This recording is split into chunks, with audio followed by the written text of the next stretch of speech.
di ujung sini ya dia. Jadinya kalau misalkan masuk ke mulut pasien, tidak boleh di ujung, tidak boleh digigit ya, gitu tidak boleh. Nah, tapi jangan semuanya juga. Nah, jadinya di tengah-tengah saja. Nah, dan juga untuk mouthpiece ini terutama nanti tidak boleh terlalu lama ada di mulut gitu ya. Jadinya jangan diemut gitu ya. Soalnya apa? Ini bikin dari kertas ya. Nah, kalau kalian emut, nah nanti bisa anjir gitu. Apalagi kalian gigit gitu ya, makin anjir lagi. Jadinya harus hati-hati. Nah, di sini ada beberapa bagian. Ini adalah transducer, di mana transducer ini adalah alat yang menyalurkan hembusan napas kalian yang masuk ke mouthpiece menuju ke alat spirometer ini. Nah, mouthpiece ini nanti masuk ke salah satu lubang yang ada di transducer ini, dan kalian harus lihat di sini ada yang saringannya kasar, ada yang saringannya halus. Nah, yang masuk ini mouthpiece-nya itu adalah yang saringannya kasar. Nah, seperti ini. Jangan sampai mouthpiece-nya ini masuknya ke sini. Nah, misalkan nanti kalian dapat mouthpiece yang ukurannya agak besar, di lab sini ada agak besar. Nah, itu dia nggak bisa masuk ke sini, bisanya masuk ke sini. Dan nanti akhirnya hasil yang ada di spirometer ini semuanya kebalik. Nah, jadinya tidak akan ada satupun yang nilainya normal. Karena apa? Kita meniup dari arah yang salah. Nah, seperti itu. Gitu ya. Nah, di sini tombol powernya ada di samping sini. Nah, pastikan kabel yang di belakang itu kencang. Nah, jadinya kita bisa nyalakan. Nah, ini ID ini diisi nomor rekam medis pasien deh. Nah, jadinya di sini ini adalah ID yang harus kalian isi. Nah, ID ini biasanya nomor rekam medis pasien. Nah, jadinya di sini nanti kita tulis saja seperti ini. Nah, D itu tempat minumnya siapa? Enggak tahu ya. Punya siapa dia? Tahu.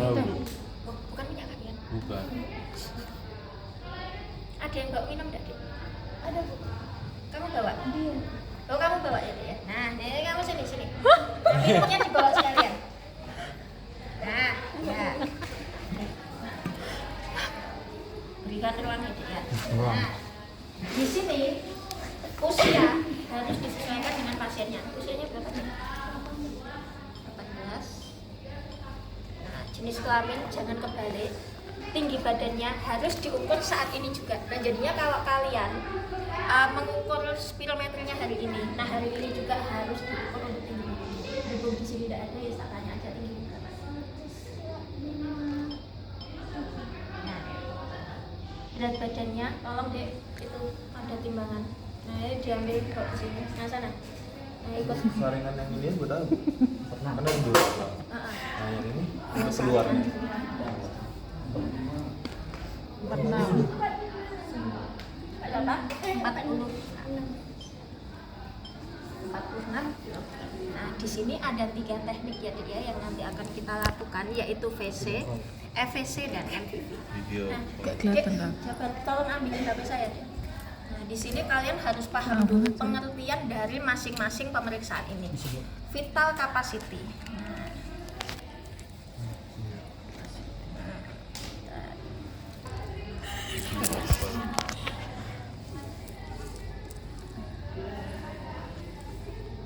Nah, ini pemeriksaan vital capacity spirometry. Nah, vital capacity adalah summation atau jumlah dari TVIR dan ERV. Itu adalah perhitungan yang ada di dalam sini, yang mana direpresentasikan dari total udara ekspirasi after inspirasi maksimum. Nah, jadinya nanti yang dihitung itu adalah ekspirasi maksimumnya yang diperoleh setelah pasien ini melakukan inspirasi maksimal. Jadinya nanti pasiennya itu harus tarik napas maksimal dulu, lalu pada saat dia menghembuskan napas, nah disitulah mulai dihitung untuk hasil vital capacity. Nah, ini nanti pengertian ini yang harus kalian pahami dulu. Nah, jadinya yang dihitung adalah ekspirasinya. Nah, dan untuk beberapa dosen yang ada di sini, nah ada salah satu dosen sebenarnya, Dek. Nah, dia itu pengertian VC-nya itu kebalik. Nah, jadinya yang dihitung itu adalah inspirasinya. Jadinya pasiennya itu disuruh hembus napas dulu, baru tarik napas. Nah, karena yang dihitung adalah inspirasinya.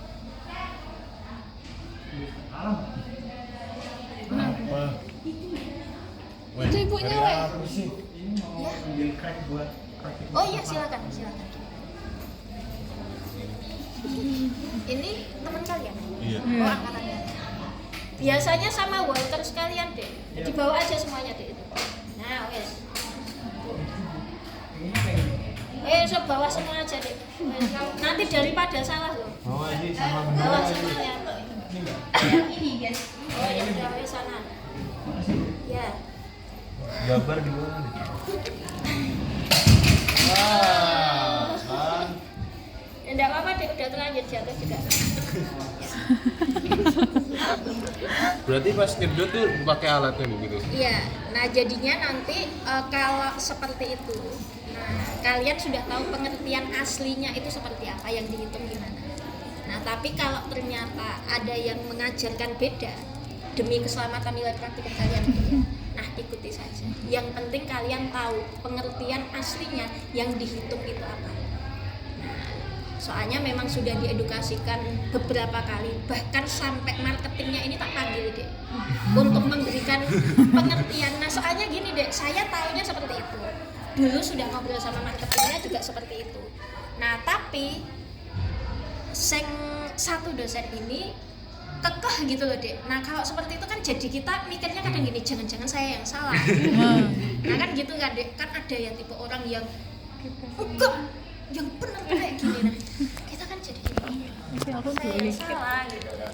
Nah tapi ternyata memang beberapa orang dari yang memang jadi marketingnya ini, nah itu menyampaikan hal seperti itu.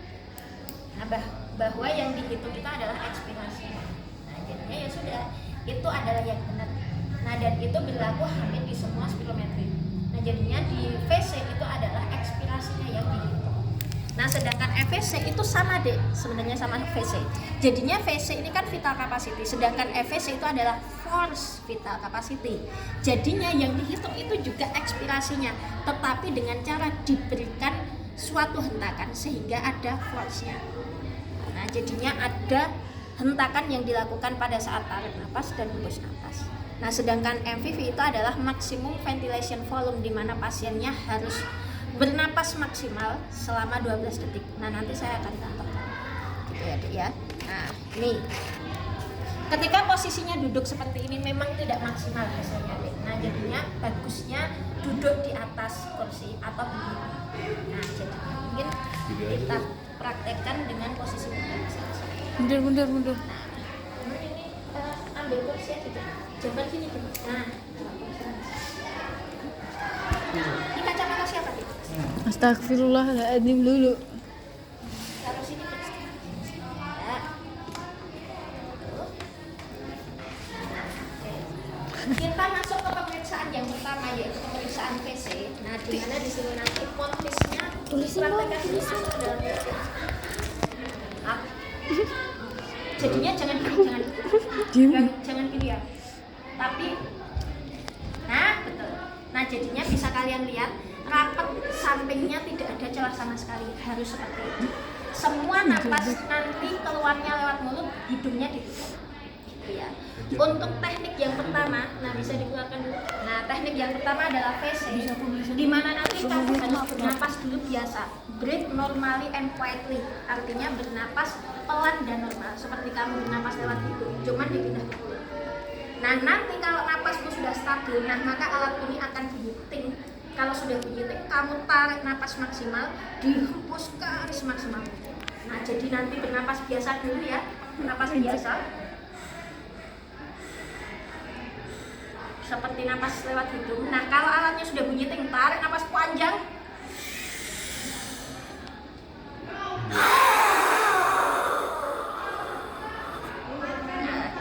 Tarik napasnya panjang, dihembuskan sepanjang mungkin. Gitu. Nah, oke. Bisa kita mulai?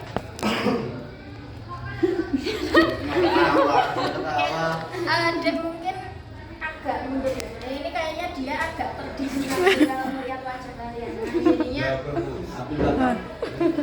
Kamu tuh. ya. Oke, silakan langsung dimasukkan ke mulut. Oke, udah rapat, hidungnya ditutup. Nah, di sini kita langsung pencetnya start. Nah, kamu lihatnya ke atas aja deh. maksudnya lihat ke sini. Ya. Breathe normally and quietly. Nah, napasnya biasa saja. Nah, ini terlalu panjang. Santai aja, Dek. Santai aja napasnya. Deg-degan ya? Santai saja. Pelan-pelan saja. Ya, tarik napas panjang. Terus hembus sampai habis. Terus. Ya. Nilainya 75%. Nah, maksimal ya tadi ya. Nah, baik. Untuk VC bisa diulang 3 kali, Dek. Nah, jadinya kalau ternyata kalian mikir, wah ini pasiennya sebenarnya mungkin bisa lebih. Nah, itu kalian bisa ulang di sini. Jadinya pencet manual. Nah, itu nanti masuk ke halaman baru. Nah, ini bisa kalian gunakan untuk mengulang. Nah, cuman kembali lagi bahwa teknik ini dilakukan 1 kali aja udah berat. Apalagi kalau sampai diulang, biasanya pengulangan itu akan justru menghasilkan nilai yang lebih kecil seperti itu. Kalau memang si pasiennya ini sudah melakukan dengan maksimal. Tapi kalau ternyata pasiennya ini misalkan gagal karena kesalahan teknik, misalkan udah napas, tarik napas maksimal ternyata batuk. Nah, karena kita kalau punya batuk, Dek, ketika tarik napas maksimal pengennya kan mengeluarkan batuknya gitu ya. Ternyata dia batuk. Nah, kalau batuk tesnya gagal. Ulang dari awal. Nah, jadi yang menentukan bahwa pasien ini harus mengulang atau tidak itu adalah fisioterapisnya. Jadinya jangan pernah tanya ke pasien, Mbak, diulang enggak? Nah, dia enggak ngerti, Dek. Nah, jadinya kita nanti yang harus mengira-ngira pasien ini harus mengulang atau tidak. Nah, di sini kita enggak usah ulang. Nah, jadinya misalkan nilai yang kedua kok ternyata lebih rendah, kita balik ke nilai yang pertama tadi.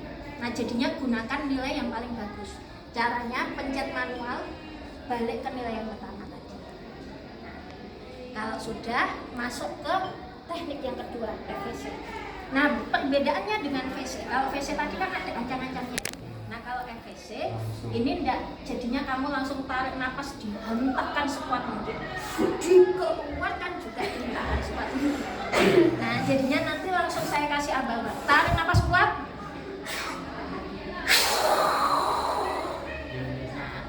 Tarik napasnya dihentakkan kuat, dihembuskan juga sekuat mungkin. Nah, jadinya bedanya VC dan FVC. Kalau VC itu jadinya ibaratnya gini, Dek, kalian. Nah, gitu kan, jadinya kayak pelan-pelan. Tapi kalau yang FVC itu kalian gini. Nah, lebih ngegas gitu ya, Dek. Nah, jadinya ada hentakannya cepat seperti itu. Jadinya ibaratnya kalau kalian minum kopi, Dek. Nah, VC itu kayak kalian nyeruput kopi pelan-pelan. Nah, tapi kalau FVC itu kalau kalian udah lama nggak minum, nah, terus ketemu air minum doang, nah, jadi gambarannya kurang lebih seperti itu. Siap ya, Dek ya? Nah, masuk mulut lagi. Oke, hidung ditutup. Ikuti aba-aba saya. Tarik nafas kuat. Hembus sampai habis terus. 76%. Lumayan. Ini 76% ya, Dek ya. Nah, ini adalah FVC-nya. Sama juga FVC bisa diulang 3 kali. Nah, seperti itu. Nah, lalu kita masuk ke tes yang ketiga yaitu MVV, Maximum Ventilation Volume. Nah, saran saya minum gula jadi. Setidaknya tenggorokannya dibasahi sedikit. Tapi itu tandus ya.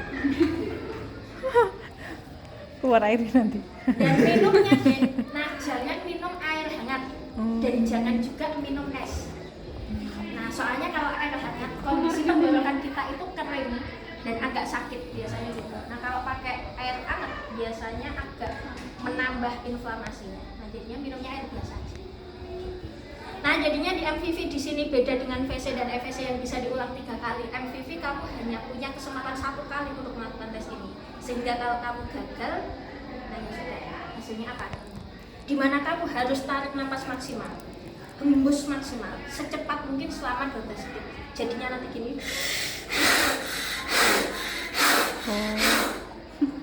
12 detik straight. Jadinya inspirasinya maksimal, hembusnya maksimal, secepat mungkin. Mulai. Hidung ditutup. Kita mulai. Ya, tarik. Hembus. Terus. Oke, lebih cepat. Ya. Terus. Ya. 3 detik lagi. 1. Gimana? Dua ketiganya kelamaan gitu ya.